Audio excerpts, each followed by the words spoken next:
ทอดแช่ทอดมาโจ้ดาวตะเย่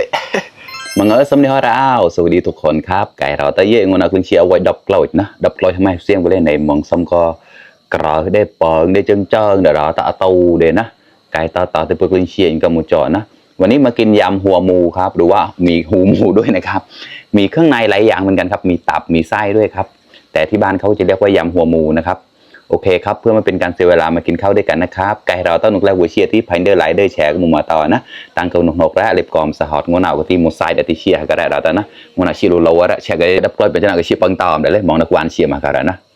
ไก่ต่อเปิดต่อตรงนะปล่อยแล้วก็อุ้ยได้แล้วเชียร์ก็ได้หยาแล้วเชื่อมั้ยเห็นไหมครับโจชิกระป๋องนะเชียร์กระป๋องเนี่ยจะแปมยูริเชียร์มั้งเนี่ยกระไรได้แล้วตับครับมีกระเทียมด้วยนะครับสไตล์เนี่ยแล้วก็มีพริกสนด้วยครับพริกขี้หนูนะโปรยไม่โดดโปรยกุยเฉียดกลับมาครับเพื่อนๆ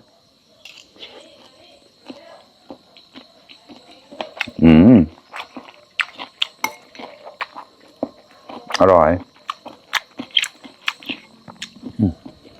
ตับครับ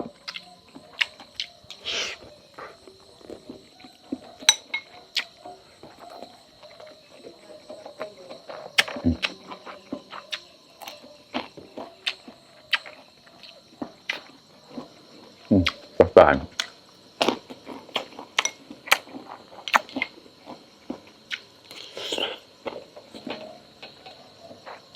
อร่อยมากข้าวมันกระเรียบ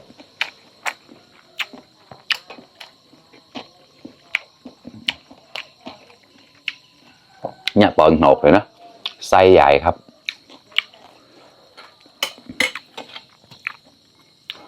มาครับคำโตๆหมอกนกๆแล้วเยอะ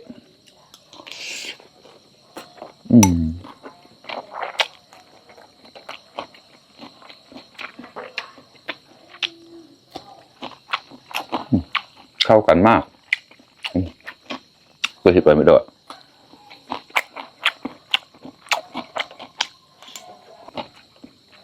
ยังไงกับมันหรือมองแปลว่าเสียปังกระตารอมันแจกต้นคลิปแรกลองแรกออดเด็กเชี่ยมันกระตาแต่เราถ้า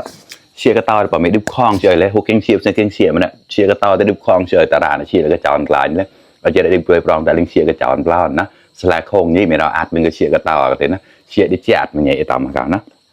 ยังไงก็ต้องเชี่ยเปลือยปลองนี่เชี่ยโอตัวเชี่ยก็จอนนะสลายโค้งอย่างเราถ้าอย่างนั้นนี่ก็ตายมันจอดเอาไว้ประมาณกับเราชื่อในคอมเมนต์เนี่ยเราจะเยอะ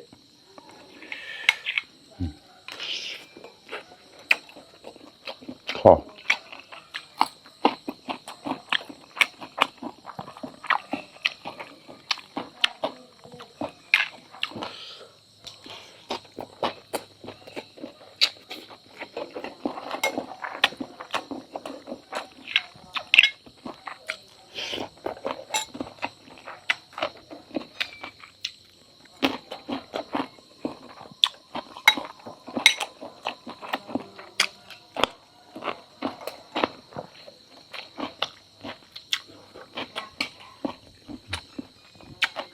เนี่ยดับแล้วตูเลยก็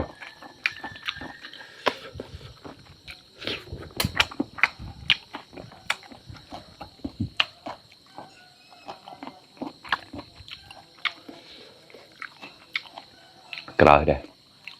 ตับครับหลายอย่างมากครับอร่อยครับ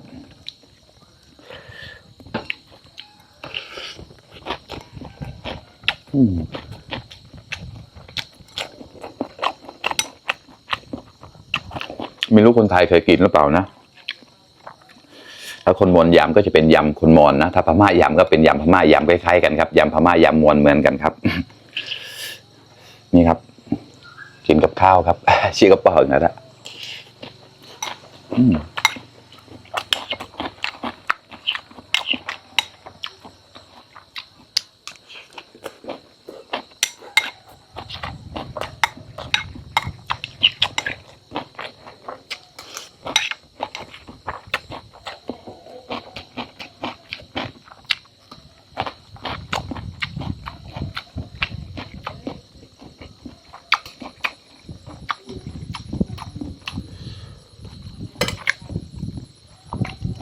มันน่าเชื่อปองหมกเหลวนี้นะแค่กระตอนไปไหนยี่เปล่าเลยแจกลมก็เพราะว่าก็เข้ามากระไรเยอะลมพัดปิวๆนะครับเย็นสดชื่นดีมากเลยครับช่วงนี้ประมาณกี่ทุ่ม6:30แต่ก็มืดแล้วนะร้านยาแหวกด้วยเราละหมกเหลวอย่างนะแจกลมก็เพราะแจกเปล่าให้จำปุ๊บว่ารักละ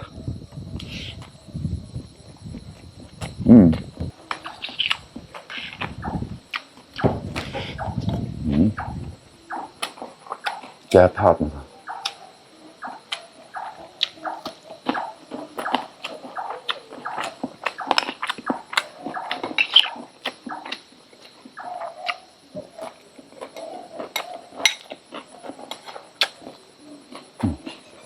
ต่าง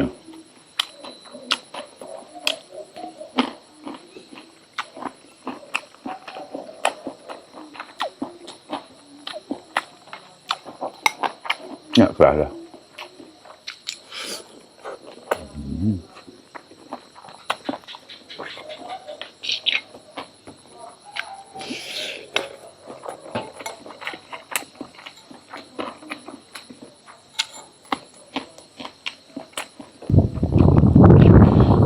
แจกทอดให้ไปได้กล้องขบวนขึ้นได้ทอดขบวนขึ้น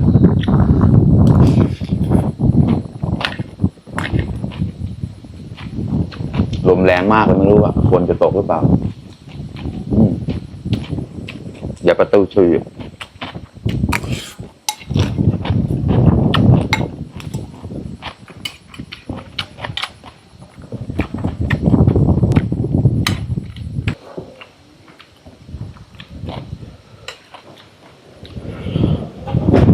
โอ้แย่ทอดแย่ทอดมาโจนดาวตะเย่น่าเชี่ยงดาวอ่ะเนี่ย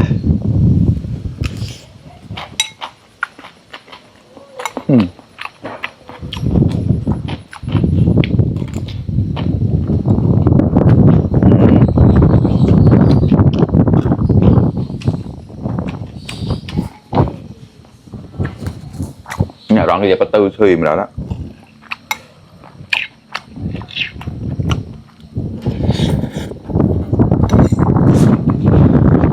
ก็แต่เรื่องนี้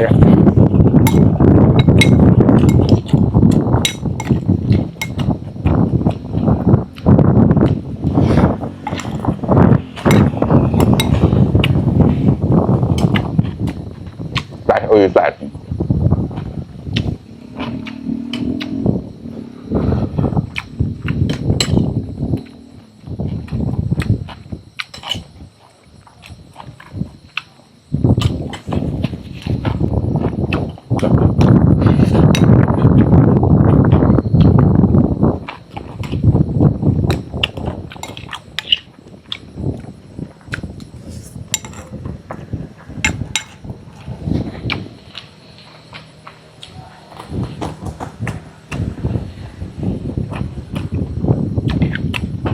ตูเนี่ยหมูครับ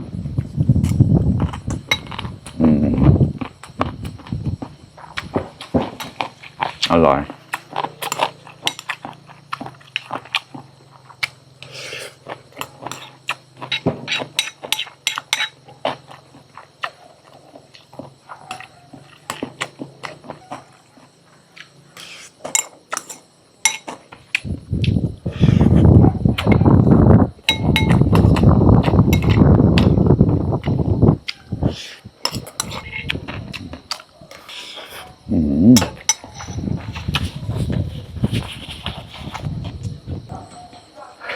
ก่อนนึงได้จังเก่าอย่างได้แบบซื้ออย่างเงี้ยซอยหมูตอมแล้วเสร็จมาแหวก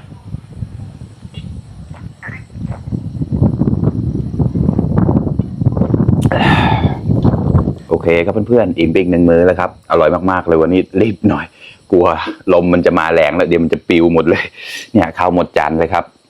หมดชามเลยนะปล่อยเอาหมงานก็ได้เราตะเยะพาวก็ได้นะเรียกเชียร์เลยแย่เลยถอดเนี่ยถอดลืมแต่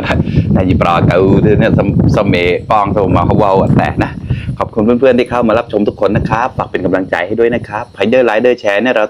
แต่นำมูชีพเราดีมังจะมวยเปิดเนี่ยนะเล็บก้อมสอดสปอร์ตสมอดก็ต่างเกินราวบ๊ายบาย